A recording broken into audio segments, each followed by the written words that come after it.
ಶಿಕ್ಷಣ ಅನ್ನೋದು ಪ್ರತಿಯೊಂದು ಅನ್ಯಾಯನ ಪ್ರಶ್ನೆ ಮಾಡೋಗಿರ್ಬೇಕು. ಯಾವುದನ್ನು ಸುಮ್ಮನೆ ಒಪ್ಪಬಾರದು.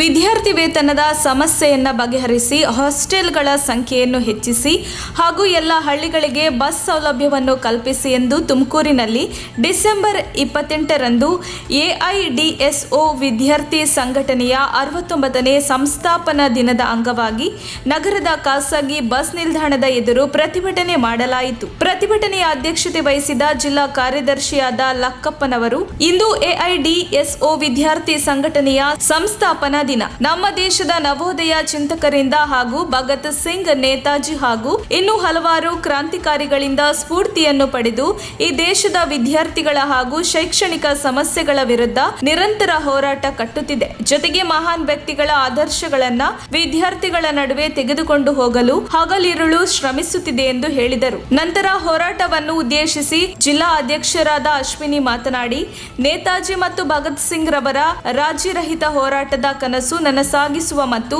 ಅವರು ಶಿಕ್ಷಣ ವೈಜ್ಞಾನಿಕ, ಧರ್ಮ ನಿರಪೇಕ್ಷ, ಪ್ರಜಾಸತ್ತಾತ್ಮಕವಾಗಿರಬೇಕು ಮತ್ತು ಈ ದೇಶದ ಪ್ರತಿ ಮಗುವಿಗೂ ಉಚಿತವಾಗಿ ಶಿಕ್ಷಣ ಮತ್ತು ಶಿಕ್ಷಣಕ್ಕೆ ಸಂಬಂಧಿಸಿದ ಎಲ್ಲಾ ಮೂಲಭೂತ ಸೌಕರ್ಯಗಳು ಉಚಿತವಾಗಿ ಸಿಗಬೇಕು ಎಂಬುದಾಗಿತ್ತು. ಎಐಡಿಎಸ್ಒ ವಿದ್ಯಾರ್ಥಿ ಸಂಘಟನೆಯನ್ನ ಈ ಮಹಾನ್ ಕ್ರಾಂತಿಕಾರಿಗಳ ಕನಸನ್ನು ನನಸು ಮಾಡುವ ಉದ್ದೇಶದಿಂದ ಅನುಶೀಲನೆ ಸಮಿತಿಯ ಸದಸ್ಯರಾದ ಶಿವದಾಸ್ ಘೋಷ್ ಮತ್ತು ಕೆಲವು ವಿದ್ಯಾರ್ಥಿಗಳು ಸ್ಥಾಪಿಸಿದರು. ಇಂದಿಗೆ 69ನೇ ಸಂಸ್ಥಾಪನಾ ದಿನವನ್ನು ಈ ಸಂಕಲ್ಪದೊಂದಿಗೆ ಆಚರಿಸುತ್ತಿದ್ದೇವೆ ಮತ್ತು ನಿರಂತರವಾಗಿ ವಿದ್ಯಾರ್ಥಿ ಸಮಸ್ಯೆಗಳನ್ನು ವಿರೋಧಿಸಿ ಹೋರಾಟಗಳನ್ನು ಬೆಳೆಸುತ್ತಿದೆ. ತುಮಕೂರು ಜಿಲ್ಲೆಗಳಲ್ಲಿ ವಿದ್ಯಾರ್ಥಿಗಳ ಮೂಲಭೂತ ಸಮಸ್ಯೆಗಳಾದ ವಿದ್ಯಾರ್ಥಿಗಳಿಗೆ ಅನುಗುಣವಾಗಿ ಬಸ್ ಸಂಖ್ಯೆಯನ್ನು ಹೆಚ್ಚಿಸಬೇಕು, ಎಲ್ಲಾ ಹಳ್ಳಿಗಳಿಗೆ ಬಸ್ ಸೌಲಭ್ಯ ಒದಗಿಸಬೇಕು ಹಾಗೂ ಸಮಯಕ್ಕೆ ಸರಿಯಾಗಿ ಬರುವಂತೆ ಸೂಚನೆ ನೀಡಬೇಕು ಹಾಗೂ ವಿದ್ಯಾರ್ಥಿ ದಾಖಲಾತಿಗೆ ಅನುಗುಣವಾಗಿ ವಿದ್ಯಾರ್ಥಿ ನಿಲಯಗಳ ಕೊರತೆ ನೀಗಿಸುವಂತೆ ಕ್ರಮ ವಹಿಸಬೇಕು ಮತ್ತು ಇದರ ಜೊತೆಗೆ ವಿದ್ಯಾರ್ಥಿಗಳಿಗೆ ವಿದ್ಯಾರ್ಥಿ ವೇತನ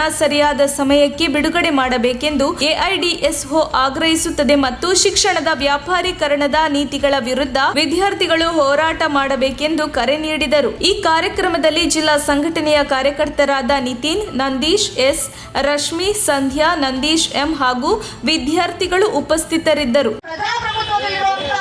ಸರ್ಕಾರದ ಜವಾಬ್ದಾರಿ ಸ್ನೇಹಿತರೆ, ಆದ್ರೆ ಯಾವುದನ್ನು ಮಾಡದೆ ಹೆಚ್ಚು ಶಿಕ್ಷಣವನ್ನು ಖಾಸಗೀಕರಣ ಮಾಡೋದಕ್ಕೆ ಬೇಕಾಗಿರೋ ನೀತಿಗಳನ್ನ ತರ್ತಾ ಇದೆ. ಇದನ್ನ ನಾವು ವಿದ್ಯಾರ್ಥಿಗಳು ಪ್ರಶ್ನೆ ಮಾಡಬೇಕು. ಯಾಕಂದ್ರೆ ನಿಮ್ಗೆಲ್ಲ ಗೊತ್ತಿದೆ, ಈ ದೇಶದ ಮಹಾನ್ ಕ್ರಾಂತಿಕಾರಿಗಳು ನೇತಾಜಿ, ಭಗತ್ ಸಿಂಗ್ ಅಂತ ಕ್ರಾಂತಿಕಾರಿಗಳು ಕನ್ಸ್ಕೊಂಡಿದ್ದು ಅವ್ರು ಇಡೀ ಜೀವನದಲ್ಲಿ ರಾಜ್ಯರಹಿತ ಹೋರಾಟ ಮಾಡಿದ್ರು. ಇಂಥ ಒಂದು ಶಿಕ್ಷಣ ನಮಗೆ ಸಿಗ್ಬೇಕು ಅಂತ ಅಲ್ಲ ಸ್ನೇಹಿತರೆ. ಶಿಕ್ಷಣ ಅನ್ನೋದು ಪ್ರತಿಯೊಂದು ಅನ್ಯಾಯನ ಪ್ರಶ್ನೆ ಮಾಡೋಗಿರ್ಬೇಕು. ಯಾವುದನ್ನು ಸುಮ್ಮನೆ ಒಪ್ಪಬಾರದು. ಹಾಗೆ ಶಿಕ್ಷಣ ಅನ್ನೋದು ಒಬ್ಬ ವ್ಯಕ್ತಿಯ ವ್ಯಕ್ತಿತ್ವನ ರೂಪುಗೊಳಿಸಬೇಕೆ ಹೊರತು ಒಬ್ಬ ವ್ಯಕ್ತಿಯ ಗುಲಾಮನಾಗಿ ತಯಾರು ಮಾಡಬಾರ್ದು. ಆದ್ರೆ ಇವತ್ತು ನಮಗೆ ಸಿಕ್ಕಿರುವಂತ ಶಿಕ್ಷಣ ಈ ಒಂದು ನಿಟ್ಟಿನಲ್ಲಿದ್ಯಾ.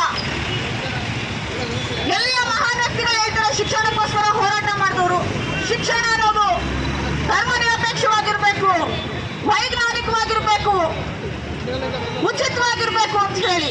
ಆದ್ರೆ ಇವತ್ತು ಅದನ್ನ ಯಾಕೆ ಸಕಾರಗೊಳಿಸಿಲ್ಲ ಸ್ನೇಹಿತರೆ? ಇಲ್ಲಿ ನಾವು ವಿದ್ಯಾರ್ಥಿ ಯುವಜನರು ಇಂಥ ಪ್ರಶ್ನೆಗಳನ್ನ ಕೇಳಬೇಕು.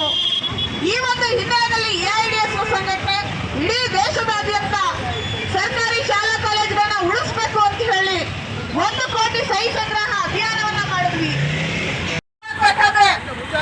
ಪ್ರಿಂಟ್ ಮಾಡೋದ್ರಿಂದ ಎಷ್ಟೋ ಕಾರ್ಮಿಕರು ಶ್ರಮ ವಹಿಸಿದ್ದಾರೆ. ಅವ್ರ ಮಕ್ಕಳಿಗೆ ಪುಸ್ತಕ ಸಿಗ್ತಾ ಇದೆಯಾ ಓದೋದಕ್ಕೆ ಯೋಚನೆ ಮಾಡಬೇಕು. ನಾ ರಸ್ತೆಯಲ್ಲಿ ಓಡಾಡ್ತಿರ್ಬೇಕಾದ್ರೆ ಕಾರ್ ಹಾಕಿರೋ ಎಷ್ಟೋ ಜನ ನೌಕರರಿಗೆ ಅವ್ರ ಜೀವನಕ್ಕೆ ಒಂದೊಂದು ಊಟ ಮಾಡೋದಕ್ಕೆ ಎಷ್ಟೋ ಸಲ ಆಗ್ತಾ ಇರಲ್ಲ. ಇದ್ರ ಬಗ್ಗೆ ನಾವು ಯೋಚನೆ ಮಾಡಬೇಕು. ನಾವ್ ಯಾರೀಗ ಯೋಚನೆ ಮಾಡಲ್ಲ. ನಾವು ಪ್ರಾಣಿಗಳಿಗಿಂತ ಕಡೆ ಅಂತ ಹೇಳ್ತಾರೆ. ಅನ್ಯಾಯ ಅಸತ್ಯಗಳನ್ನ ನಾವು ಪ್ರಶ್ನೆ ಮಾಡಿಲ್ಲ ಅಂತ ಹೇಳಿದ್ರೆ ಅದಕ್ಕಿಂತ ದೊಡ್ಡ ಕ್ರೈಮ್ ಇನ್ನೊಂದಿಲ್ಲ ಅಂತ ನೇತಾಜಿ ಅವರು ಹೇಳ್ತಾರೆ ಸ್ನೇಹಿತರೆ. ಅವ್ರು ಬರೀ ಹೇಳಿದಷ್ಟೇ ಅಲ್ಲ, ತನ್ನ ಇಡೀ ಜೀವನದಲ್ಲಿ ಈ ಒಂದು ಹಿನ್ನೆಲೆಯಲ್ಲಿ ರಾಜರಹಿತವಾಗಿರುವಂತಹ ಹೋರಾಟವನ್ನ ಮಾಡ್ತಾರೆ. ಅದಕ್ಕೆ ಅವರು ಹುಟ್ಟಿ 125 ವರ್ಷ ಆದ್ರೂ ಕೂಡ ನಾವು ನೆನಪಿಸ್ಕೊಳ್ತೀವಿ. ಅವ್ರಿಗೆ ನಿಜವಾದ ರೆಸ್ಪೆಕ್ಟ್ ಕೊಡ್ಬೇಕು ಅಂತ